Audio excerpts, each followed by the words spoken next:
2021 CDP Security Summit. My name is John Prestacey. I'll be moderating our call today. We're still waiting for a few more attendees, so if we just sit tight, we'll get started in a second. Thank you.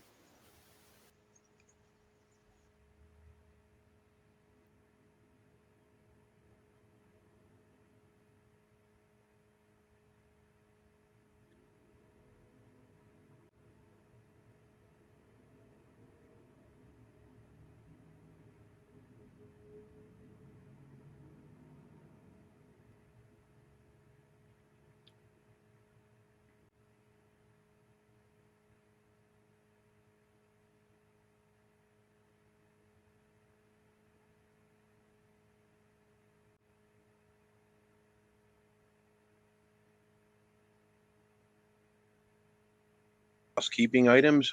We will be asking you some questions on the chat page,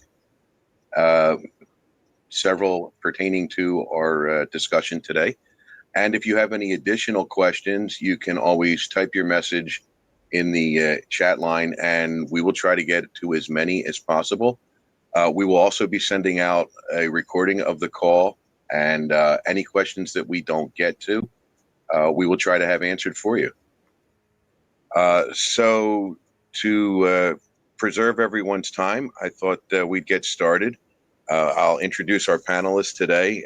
We have three presenters, and I think we'll have a very lively discussion about this topic. So first, please meet Brian Barnhart from Infiltration Labs. Brian, why don't you tell us a little bit about yourself? Hey, first, thanks for inviting me to present today. Thanks for having me here. So about myself, from a 50,000 foot level, I'm retired law enforcement. I worked with a local police department, and then the last few years of that, I was assigned to the Secret Service doing cyber investigations, which kind of is what brings me here. I did the early retirement, worked for a couple of private sector companies, and then I decided to kind of target that small to medium-sized businesses doing digital forensics and incident response, which is just a fancy way of saying I respond to cyber incidents. Thank you, Brian. Thank you. Next is Emery Vandiver from Interactive Security. Hi, everyone. Thanks for having me here today, John and team. I am a partner here at Interactive Security. I run the business operations for the firm. I spent most of my career over the past 25-ish years now in corporate America on the enterprise side within technology firms, sales, marketing, project management type of roles, everything from telecommunications to managed service providers to IT consulting firms. And we here at Interactive Security focus on cybersecurity consulting, audits, and assessments and such. So thanks again for having me today. And last but not least, Joe Connors from CyberCrunch. Welcome. Good afternoon, everyone. In my 45-year career, I've been primarily focused on the financial and accounting aspects of a business. As the CFO of a NASDAQ firm for a number of years, spent several years in public accounting, and sat on your side of the table, folks, trying to understand how the various risks are going to impact my business. So this is highly helpful to hopefully to you folks out there who are the leaders of your or principals of your businesses. Back to you, John. We're going to dive right in and start our first question to Emery. So Emery, what is a cybersecurity plan? Why is it important? And what are some of the key components? Sure. So great question. I think a good way to get our conversation started today. Cybersecurity planning is really what forms any organization's cybersecurity program. And a program is something that is, well designed, well executed, repeatable strategy for maintaining a secure posture for a company and protecting the company as a whole out there in the world of the digital age. it's something that should be a living, breathing, constantly evolving process as threats and technologies are changing minute by minute, let alone day by day. It's definitely not something that should be worked on and then dusted off, say, every 6 or 12 months within the corporate environment. So the one of the main points I want to say around that is, a cybersecurity program is something that involves not only information technology or IT folks, but it's really the whole business. Every department, every employee plays a key and critical role within a cybersecurity program for an organization. But when we look at a cybersecurity program or cybersecurity planning, we really like to look at it in terms of four main components. And I'll try and go through these at a high level quickly because there's a lot here. The first component is going to be a baselining exercise. This is often referred to as a risk assessment or a gap analysis. And really, the point here is to get started, right? Understand where an organization is at present from a security perspective, technologies, their policies, their procedures, internal staff and training, and even frankly, where external third party customers and vendors might sit in terms of their security posture. All that being to understand where we are. We can't fix anything unless we know where we are and what our problems are. So typical things would be done during this phase would be, maybe a network vulnerability scan or penetration testing work, uh, maybe some dark web searches, some review of existing policies and procedures that might be in place, third-party contract reviews. One of the things that has been coming up of recent in the last year or so now is companies have contracts in place with third parties around security addendums, requirements that they need to satisfy around security practices that they're doing. Um, Cyber insurance, that's something else that needs to be reviewed and looked at within this phase. So, with all that said, we look at compliances as well, standards, things like HIPAA compliance, PCI, things like a SOC 2 might be relevant here. So we look at all that, and then of course the next phase would be remediation. So everything that we found is in terms of problems or gaps. Now we need to look at remediating and fixing those. How do we do that? What third parties are we going to look to help us remediate our issues, et cetera? And then another component is going to be documentation. So everything needs to be documented. Everything we find in terms of gaps, how we're fixing them, how we're going to proceed in the future to make it something this program is repeatable, manageable, fluid, and flexible as time goes on. And then, of course, the last phase would be maintenance. So all the work we've done to get ourselves to a secure posture needs to be maintained and consistently tested along the way. So again, vulnerability scans, penetration testing, maybe an annual risk assessment across the firm, and employee awareness, security awareness training. So those are some of the things that would go into the maintenance phase. So those are the four components. Again, baselining, gap analysis, remediation of gaps, documentation of everything, and then ongoing maintenance.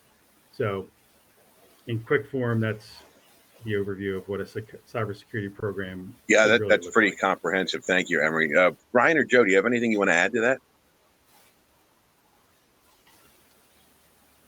No, I thought it was a lot. Thank you. So next question will be directed to Brian. So Brian, kind of following up on that, who should be included as stakeholders in that discussion? Because I think a lot of people are confused or assume that it's just an IT, it's an IT position. Yeah, thanks, John. So Emery touched on it a few minutes ago when he said cyber. It really involves the entire business, right? I know once upon a time, cyber kind of fell into that category of being an IT problem, but it really is just a business risk problem today, which means we have to kind of bring in everybody. As far as who is involved in the cybersecurity practice, senior leadership, it's got to start from the top down. So if you don't have the executive team that buys into it, it's going to be hard for that trickle down effect for everybody else to kind of adhere and follow along with the implementing cybersecurity. Part of what Emery was talking about was creating cybersecurity plans. And part of that plan is identifying who should be the stakeholders in an incident, right, or prior to an incident. And typically that's going to include, again, senior leadership, right, the executive team. We've got legal and compliance that needs to be part of this. IT support, right, we're IT companies, but sometimes we don't realize that we have other supporting vendors that may need to be roped into an incident. I don't want to name drop, but obviously earlier this year, we had a big vendor that had an issue. And you can imagine how that impacted a lot of MSPs and IT companies. So HR, communications, right? We need to identify if an incident does happen, how are we communicating this? And what I see a lot of times is people, an organization will get hit with a cyber attack and their knee-jerk reaction is, well, we want to get out ahead of this. So they shoot off that email telling their clients, we got hit with a cyber attack or we got hacked, but we're working to resolve it. And any attorney that's worth their weight in salt or any communications professional would tell you, no, don't do that. Let's first identify what actually happened, right? Was it a hack? Is it just some sort of malware, right? Let's kind of put those steps in place first. You know, they're all good points to make. Emery or Joe, do you have anything to follow up on with that?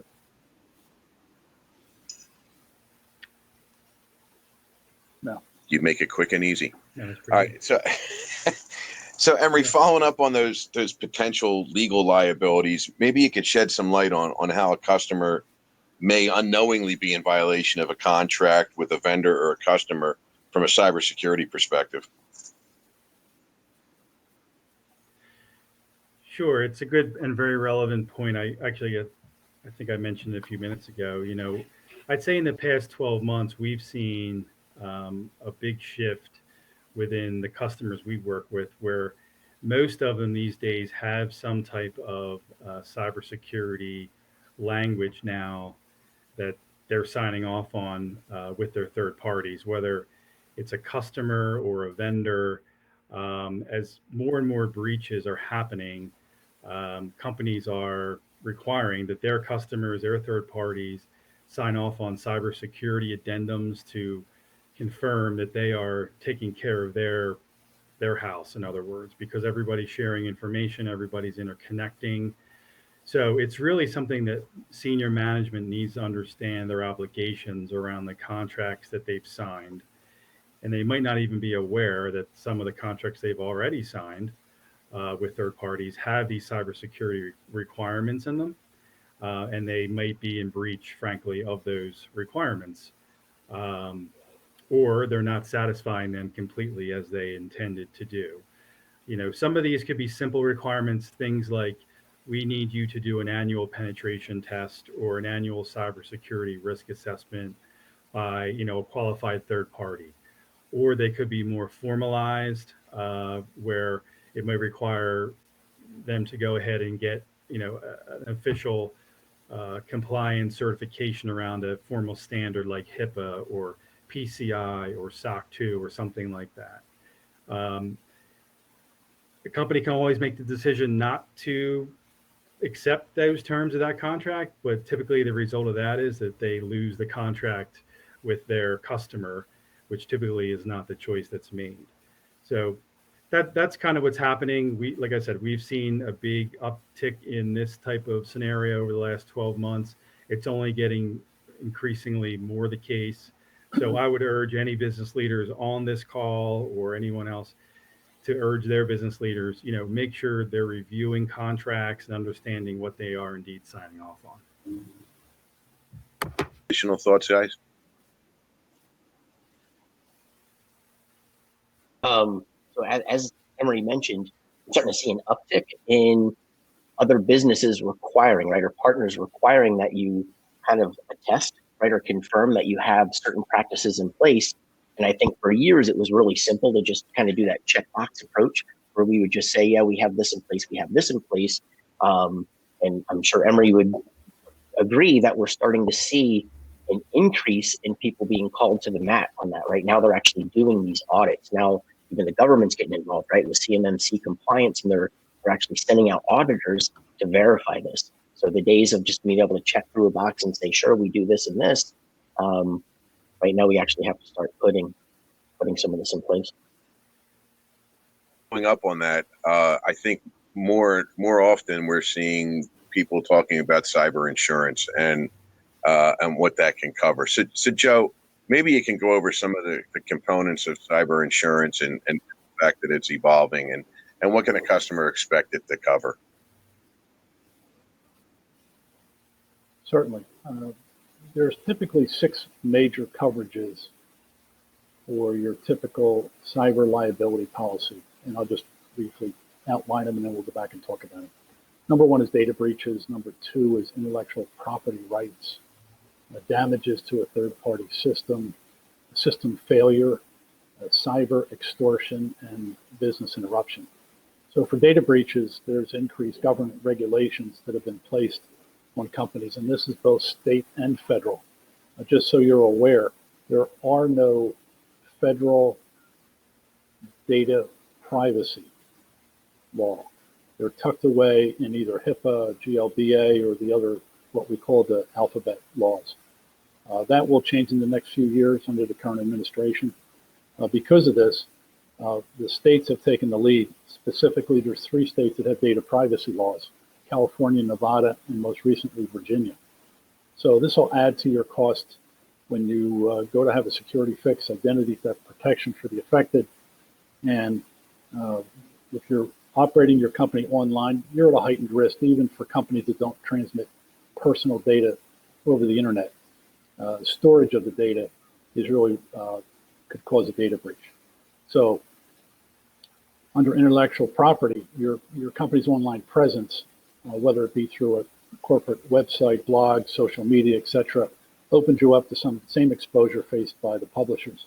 This can include libel, copyright, trademark infringement, defamation, among other things. The damages to a third-party system is very common.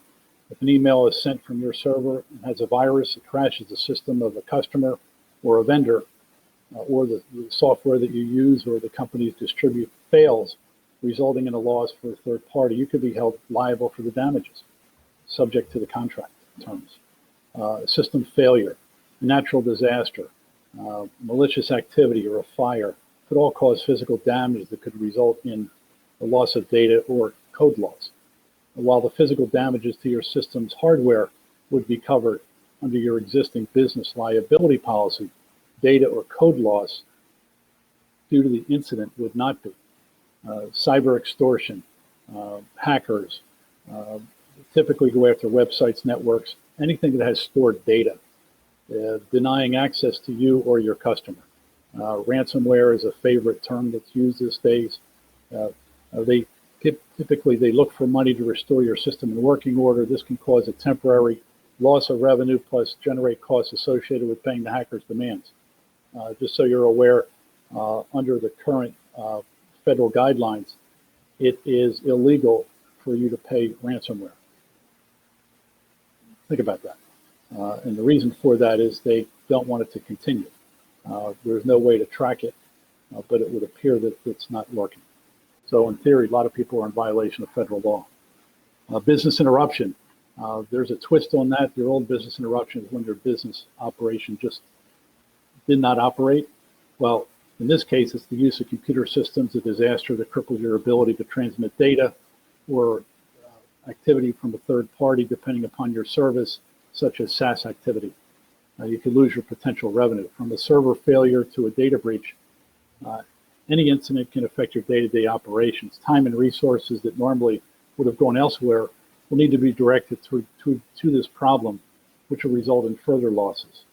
And this is especially important for a denial of services attack by hackers that have been on the rise. You see about them, you read about them in the paper almost every day. Such attacks block access to certain websites by either rerouting traffic to a different site or overloading an organization's server. So in summary, those are the 6 major coverages. You can have specific coverages added to that. But again, my suggestion is you talk with not only your insurance broker, but also your IT people. And that includes whether it's an MSP or whether it's your internal IT folks. John?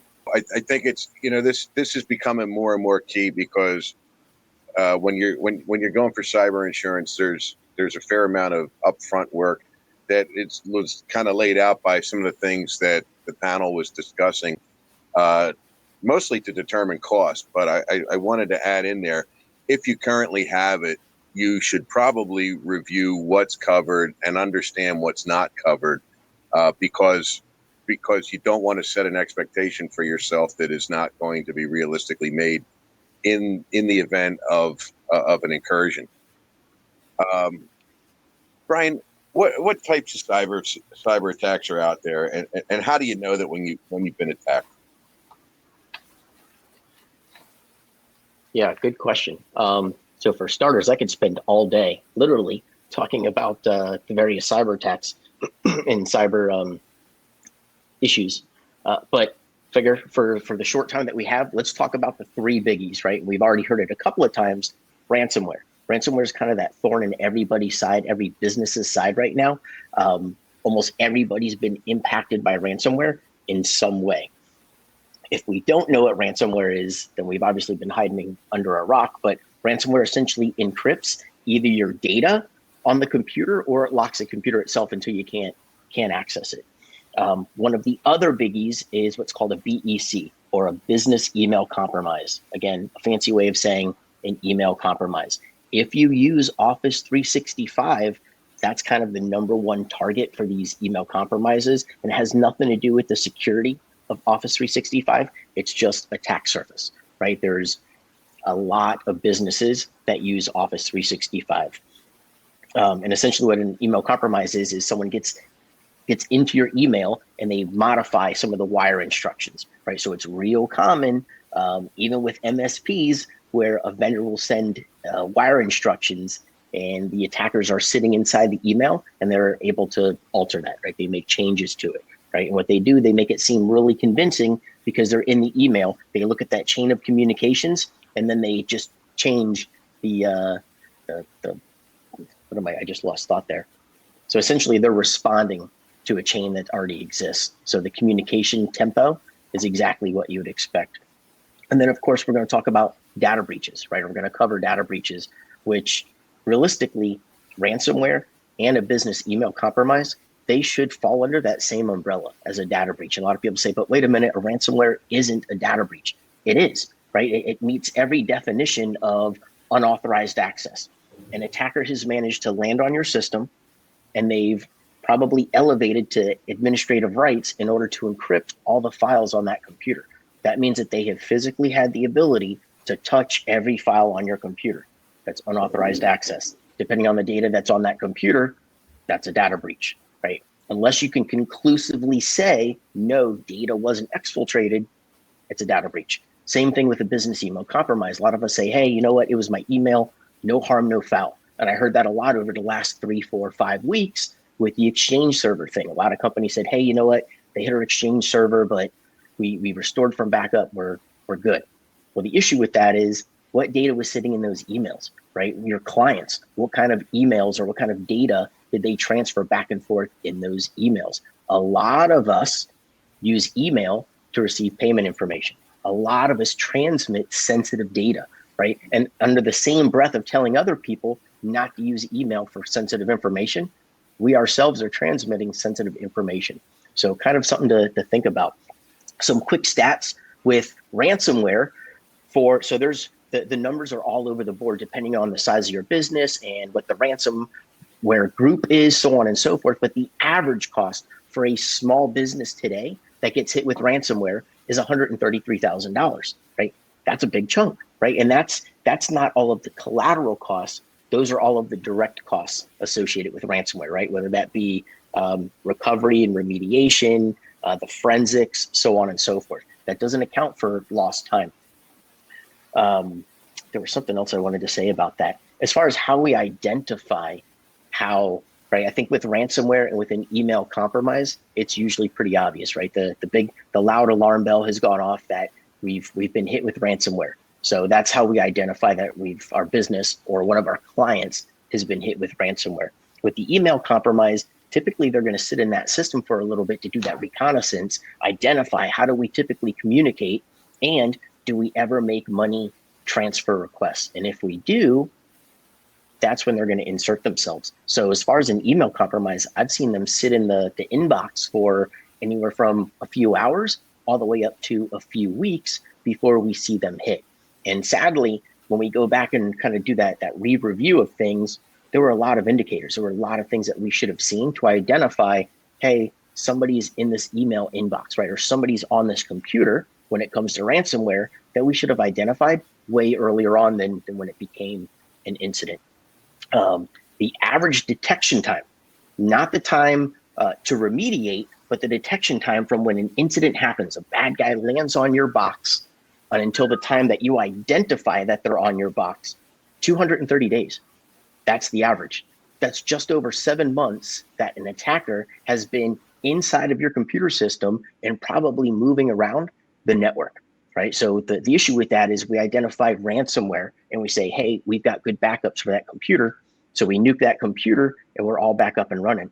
The challenge there is, what did they do, right? When did they get on that computer? Was ransomware just a collateral to a further attack? So some of the things to think about when it comes to these trivial attacks, if you will. To follow up on that, when the hack occurs, what steps does a customer need to take, and how long can they expect to be out of service or back up and running?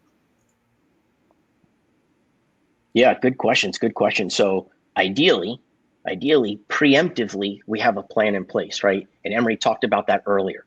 Having that cybersecurity plan, having an incident response plan means it's like a fire alarm, right? Or a fire drill. Instead of something happening and now we're in panic mode and we're picking up the phone, trying to call an incident response company, wiping servers, getting rid of evidence. If you have a cybersecurity plan, it's like that break glass, right? You break it, you pull out the playbook, and you just follow along, right? So it takes some of the panic out of the process. And what that allows us to do is a smooth and efficient response. Not only that, but that's going to keep us out of hot water, right? Depending on who our clients are and what data may or may not have been exposed, there might be requirements there as far as preserving evidence or doing some sort of an investigation. And I see it a lot. I see it a lot where an MSP, right, or some sort of service provider, they don't have a plan in place, right? We're technical people, right? So we think, hey, if something happens, we can do this, right? We've got the technical wits to handle it. The problem is it has nothing to do with technical wits. It's more about processes and methodology and following a chain of command, right? Or a chain of custody, if you will. So having a plan in place allows us to respond smoothly, not just for ourselves as an MSP, right, or as a service provider, but even for our clients, right? That way, when they call you and they're in a panic because something happened, you're the voice of calm, right? You're that voice of reason. You're not freaking out. You're the one that's able to say, we've got this. We plan for this, right? We know exactly how to respond to this. And you put that plan in motion. Think about some of the big questions that most clients or most businesses are going to have if there's an incident. How did it happen, right? What exploit was used? How did they get on the system? When did they get in, right? How long have they been sitting in our system? During that time that they've been in our system, what did they do, right? Did they just deploy ransomware, or was ransomware just a smoke screen? And meanwhile, they've been siphoning off client data, right? Or some sort of sensitive data. What other accounts or systems were impacted? Did they land on, Judy in accounting? Did they land on her computer and that was it? Or did they move laterally throughout the network? Without the proper plan and without the proper visibility and without responding properly to an incident, you can't answer those questions, right? When we simply wipe and restore, we can't answer any of those questions. Maybe the first one, how did it happen? If there was a real obvious executable sitting on the system or a real obvious exploit, but let's use the Exchange server as an example. A lot of people ran the Microsoft script, which did what? It identified that your system was vulnerable and then possibly patched it.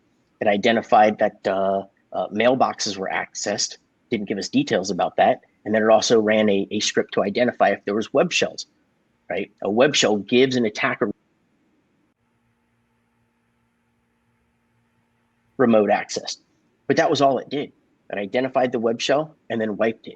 It told us nothing about how long it sat there. It told us nothing about what other actions took place. So everybody, let's pat ourselves on the back if we simply nuked the web shell, but did nothing to identify what did the attacker do when he had that web shell, right? When he had that access to our system, did he create additional accounts? Did he drop other malware there? Did he put maybe a web shell there that isn't sitting out on GitHub that we can identify quickly and easily, right? There's a lot of steps that need to go into place when we respond properly. As far as the containment time, right? So earlier I told you about from detection or from incident to detection was 230 days. Your average containment and remediation, right? Back up and running is between 69 and 85 days. That's a long time, right? That's almost a year from the time an incident happens until the time that you're back up and operational, right? So when we think about that number that I threw out earlier, 133,000, do we really think that's the bottom number? Probably not, right? Realistically, that number just climbs, right? With every day, that number just keeps going up. If you have, I'm going to keep harping on a cybersecurity plan and an incident response plan. If you have those plans in place, typically detection is significantly faster, right? Response is significantly faster, and you're able to shorten that time span, right? We're able to close that window of vulnerability or that window of risk, and now this costs us significantly less. Anything to add to that? Yeah, I'll mention one thing. Brian mentioned, looking at the attack from where did it come in, who was affected as the primary target, and then where did it go from there? Did it move laterally throughout the organization? It's also, did it move outside the organization and into a third party? Back to what we were talking about before with, these cybersecurity addendums that are being now signed by companies. That's kind of the point of that, is to say, we have to be mindful not only of ourselves within our organization, but also those who we engage with, and vice versa. So we're all in this together. Everybody's connected, right? Like, that's kind of the thing.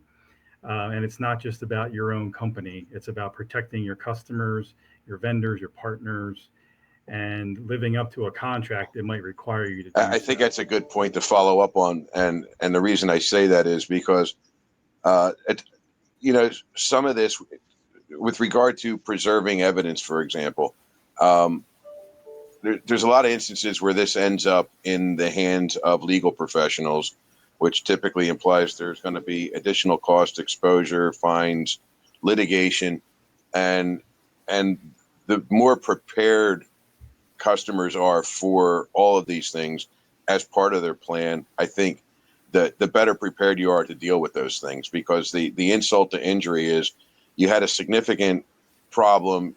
There was a significant cost associated with remediating the problem. And now there's a potential significant expense to defend from a liability perspective the problem, which again ties back into why you want to look at your cyber insurance coverage, why you want to do all the due diligence as an organization up front. Just looking at some of the polling questions that we've been asking, it is very important to note that we're in a potentially big exposure area that no one really wanted to give thought to 3 years ago, and more so 2 years ago, and now these things are becoming real, and they're becoming more costly, and the horror stories are happening not just at the high end for enterprises and governments, but they're happening with smaller customers. They're happening with those customers' IT or MSP support groups. And I think that's part of the due diligence when you're working, particularly with an outside vendor. Make sure that they're actually, part of this plan, and make sure that they're doing the things they need to do to protect themselves in order to protect you. So Emery, to follow up on that, can you totally prevent cybersecurity and exposures? So in a quick, obvious, I think word, no. So that's the bad news. Nothing along these lines is totally preventable. Um, a lot can surely be done to, put yourself in a better position. But the reason why, you know, these threats change on a minute by minute basis. Unfortunately, the cyber crime career profession is a very profitable one, and the best and the brightest many times are drawn into that world. So it's a formidable enemy out there that needs to be fought as best we possibly can. But the good news is that with some good basic planning from a cybersecurity perspective, putting a program in place, monitoring it, managing it, being cognizant of it, and doing, like, just the things we've been talking about even today at a high level, you can really put your company in a much better place. And that's really, I think, the biggest message, at least in my mind, that we maybe want to talk about today or think about when we leave here today, is that, there probably is no bigger ROI right now for a company than protecting themselves in the cyber world. Because as we alluded on, if you get hit and you have a problem, if you're not a large company with a lot of money to throw at lawyers and pay ransom and all this kind of stuff, you're probably not going to be around much longer. Sad but true, right? As they say. So some planning, some good cyber hygiene, if done, can go a long way to prevent this from happening. And the good news is it doesn't take a, an extraordinary budget. That's another point I think we need to make sure is made clear. Many organizations think, oh boy, if I dive into this pool, I'm never going to be able to get to the bottom. It's going to be a very expensive in time and money and resources. I don't have the people to handle it. I don't know how much of a choice there is. This needs to be dealt with, but it doesn't require exorbitant amount of budget to do. So I would encourage business leaders to start the conversation with somebody you know and trust. We're all here to help in any way we can, and take an assessment, understand where you are, and make decisions along the lines of how am I going to make sure I protect my company going forward, and make sure I'm not a victim of this. So a part of that overall plan might be, we're at 0% now. Maybe that strategic cybersecurity plan is something that says, well, within the first year, we'd like to get to 70%. Within 3 years, we'd like to be at like some kind of 95% target of addressing all the things we need to in a plan, knowing that you can never be 100%. You guys think that's a fair way to quantify that? Yeah, for sure. For sure. Yeah. Yeah, I would add to that, as Emery mentioned, a lot of this is common sense. And think of what the hackers need to accomplish. They need to spend time getting into your system and identifying the value of the items in your system. So as many deterrents as you can offer will provide the time, and they'll move on to somebody else. So think of it as how much deterrence you can offer on a common sense basis. And that'll go a long way to understanding whether you got to spend more time and effort in dealing with your systems that are attached to your customers or the vendors who are connected to you. It starts with the plan, as Brian and Emery had mentioned. And then a lot of it is just, take a step back and look at it. And then don't get hung up in the jargon. Deal with somebody who's trusted, who you feel as though has a bit of a handle on it. And nobody has all the answers here. But I think that's. I like the analogy with regard to the car thief walking down the street, and the car he's going to be more likely to steal is the one with unlocked doors, right? So, Hey, Joe, another facet of the cybersecurity program involves secure data destruction, and there's also some privacy laws that are tied into that. So, in today's environment, what are customers obligated to do from a data destruction perspective? Secure data destruction is going to become the big buzzword in the next 3 years. So the simple answer is you need to document and destroy. If typically in the past, a lot of people would donate their equipment, whether it be hardware and associated software, may not be the best idea. You want to make sure that everything is clean. There's a lot of laws on the books currently, and in the future, there's going to be a lot of laws for both data privacy and also the recycling of hardware. Hard to believe, but there's no federal law in place for recycling hardware. There is no data privacy law on a federal basis. It's, like I said, it's tucked into other laws like HIPAA and GLBA. So as a result, what you really need to do is avoid the theft of you and your customers' data, comply with the regulatory environment with validation, meaning document it, and avoid exposure and penalties to the litigation that may occur if your equipment or your data is compromised. John?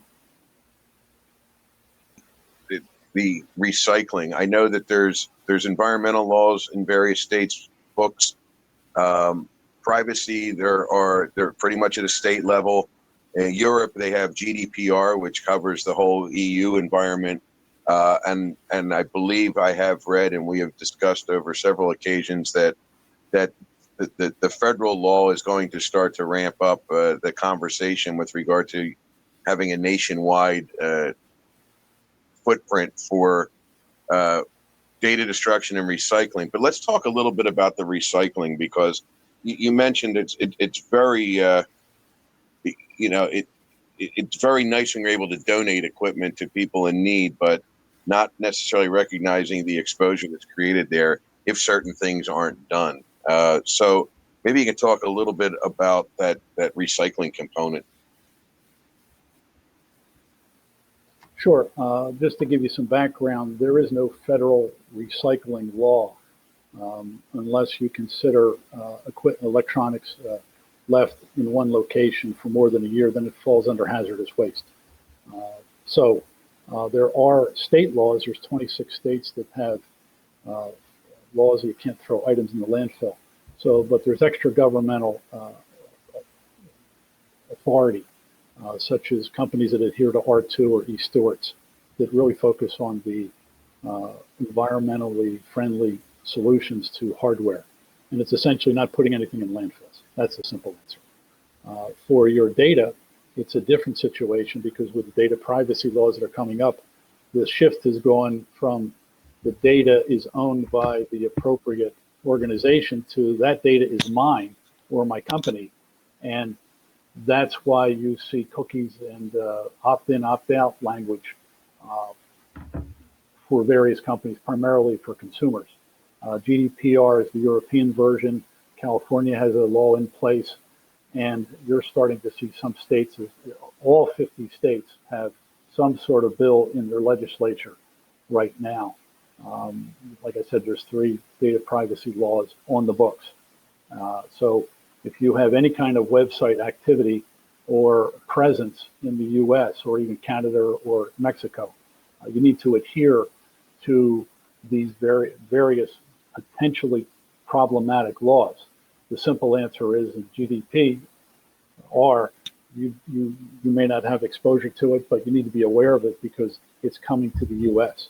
So you need to document, you need to be environmentally friendly on the recycling side, and you need to minimize the data and environmental risk and essentially identify what equipment needs to be recycled and what equipment needs to be destroyed. Certain people will tell you, well, I'll take care of it, don't worry about it. The free version typically is the wrong answer. So my suggestion is it starts, as Brian and Emery have mentioned, it starts with your cybersecurity plan. And this is just one tiny element of it. Most people, when they get new equipment, they focus on the new software, the new hardware to run it, and forget about all the equipment that is old or outdated, and just put it in the closet, and then you recycle it when the closet gets filled. Typically bad idea, because A, you haven't documented the data that's sitting in that hardware, and most important, it may have already been out the door, either from a disgruntled employee or from people wanting to donate it and wanting to like the idea of trying to help others. May not be the right approach. John?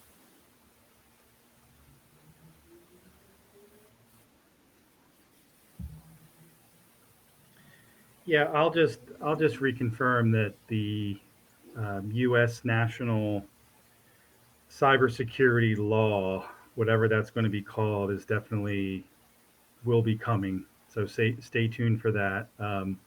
We had something here in the States called Privacy Shield. It was kind of similar to GDPR in the EU.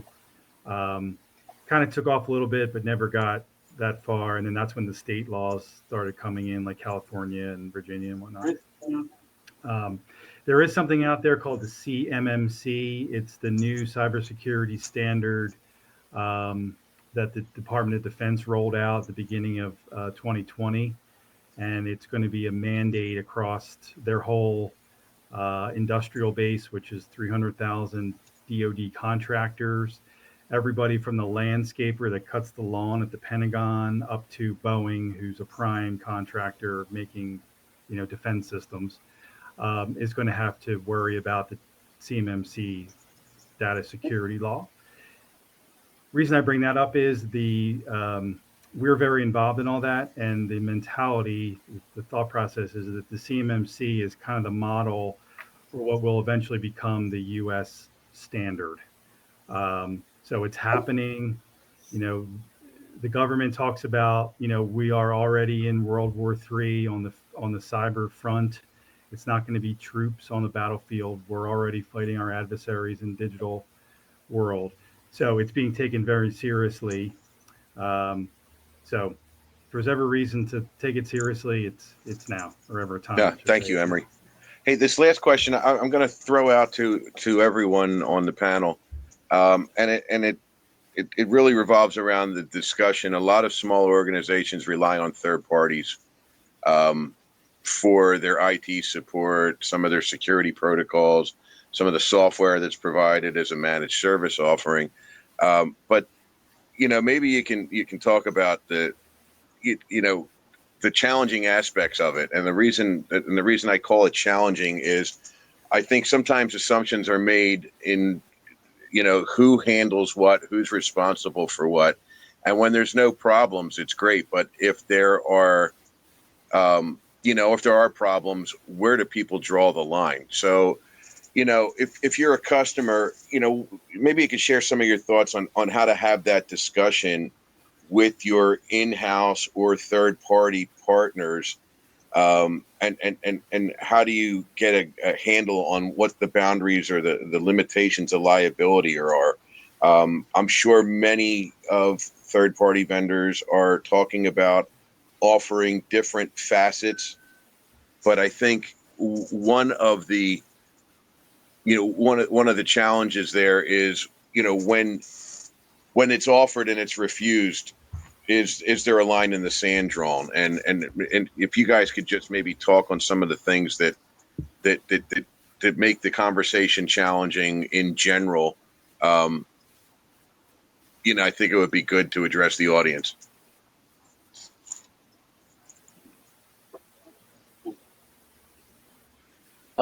For Emery and Joe, I'll kind of tackle that first bullet point there with some customers think it's too small. They think they're too small. That's real common, right? How many of us have heard or have even said maybe, I'm too small. I don't have anything that an attacker would want. And my response to that is, you don't have any customers.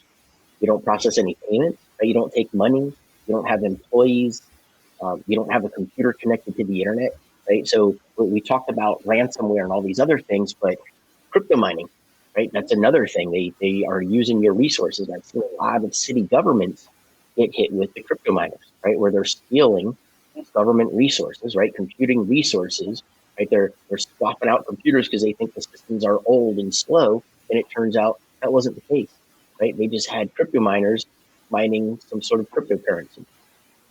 So as far as being too small, no such thing, right? The attackers, they're not necessarily targeting every one of their victims. A lot of it is they're just going to the low hanging fruit, right? They're just looking for an easy attack surface, whether that be Target, Best Buy, or a solo attorney, right? Or some small mom and pop shop.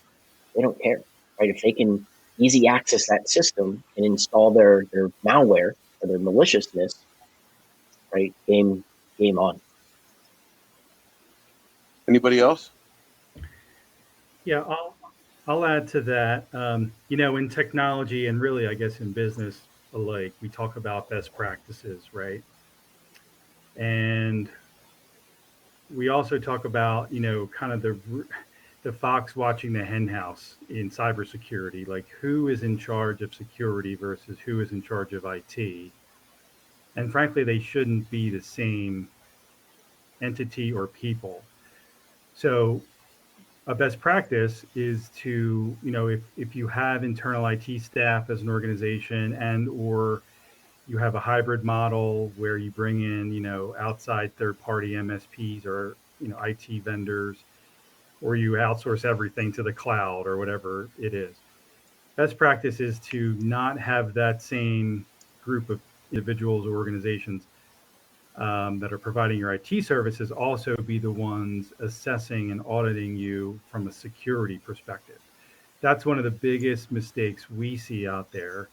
And frankly, it's not just a mistake on part of the customer necessarily, but even maybe more so a mistake by the MSP or that IT vendor who's really trying to help the customer on both sides of the fence at the same time, but they're really putting themselves in a precarious position at the same time. And what I've seen out there is a lot of MSPs are going the extra mile now to define exactly what they do and what they don't do for this exact reason. Because unfortunately, what happens a lot of times when a breach happens, the first thing the customer does is they're going to call their MSP or their IT vendor and say, hey, what's going on? How come you didn't prevent this? And the conversation from there doesn't go very well because the MSP says, we weren't hired to do that. We're providing your email, we're providing a firewall, but we're not in charge of making sure all your policies and procedures are accurate.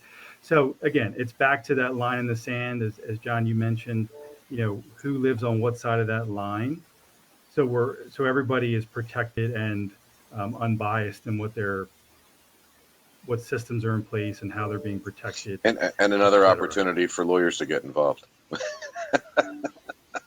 Yes. Which doesn't come free. So we had a couple questions, and I'd like to throw them out there now. We talk a little bit about this. A lot of companies, ownership doesn't they think they're too small to be bothered by it, and or this problem isn't as bad. And there are I think some mid-level people on the call today.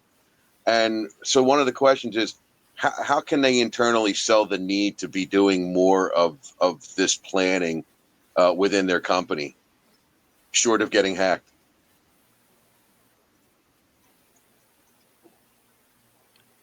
I refer back to the cyber plan that you put in place, and go from there.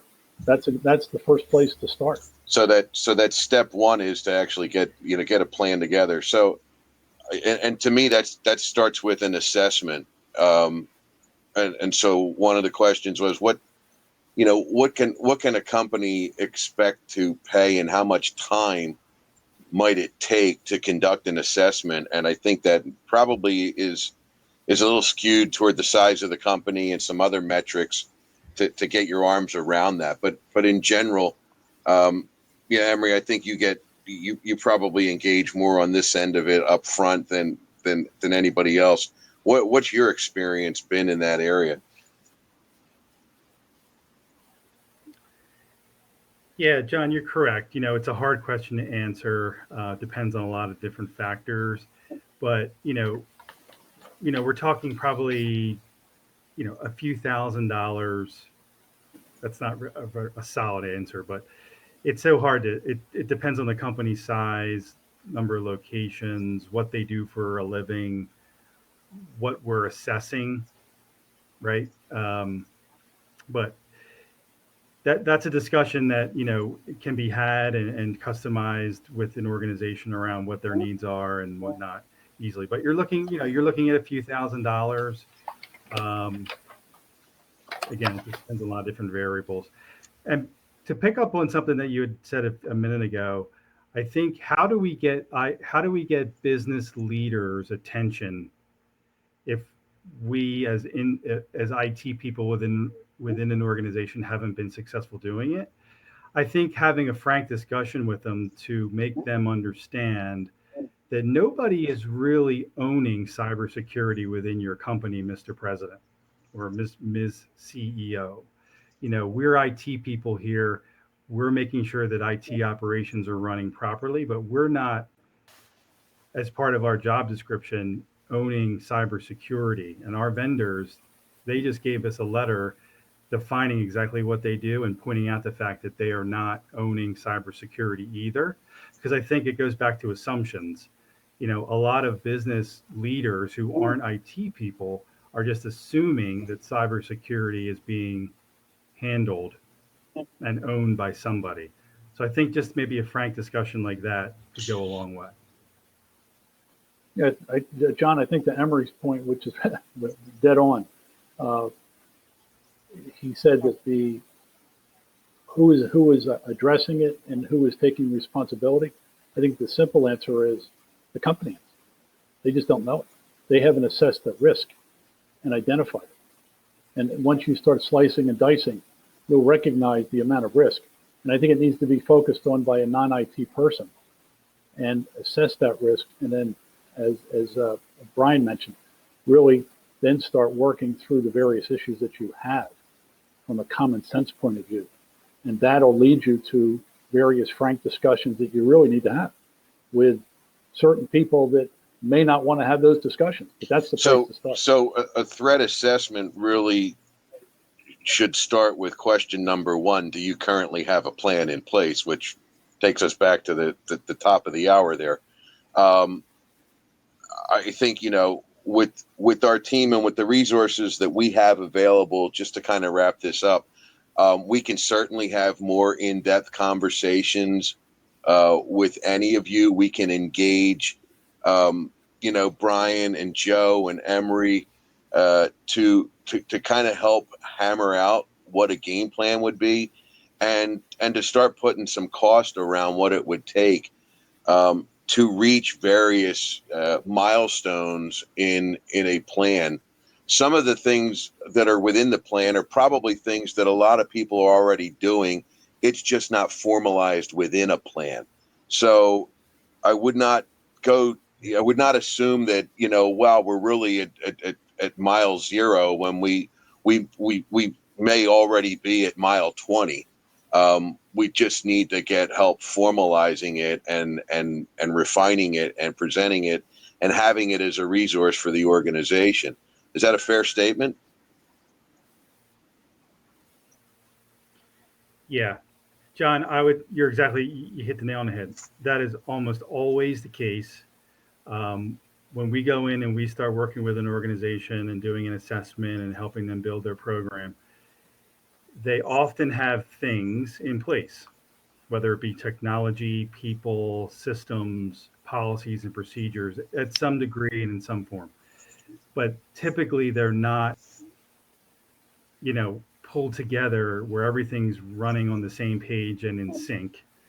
And frankly, many times, what we find is that through just making what they have in place more efficient and being utilized, what they're already maybe paying for, making it run efficiently, setting it up properly. I can't tell you how many times we see companies who have spent a good amount of money on systems that are set up in default mode, right? So it's that kind of stuff. So we talk about how much is this going to cost me? Well, sometimes it might actually save you money. Yeah, in a weird way. that's a good point. And If we just use what and we've I think already that's done in a proper that's a way. great way to Yeah. kind of wrap this up and say thank you to each of you um, for your thoughts and ideas. We're available for our customers to engage on your behalf, to bring resources in, to have more in-depth discussions, and to craft a game plan for you and identify some cost. And again, we appreciate your time today, and thank you to Brian and Joe and Emery. And again, if you have any other questions, feel free to reach out. We'll be happy to have, again, more in-depth conversations to see, to get you into a place that hopefully is better than where you're at today. And with that, I will thank you and have a great rest of your day. Thank you. you. And we It was will be fun. getting a recording out.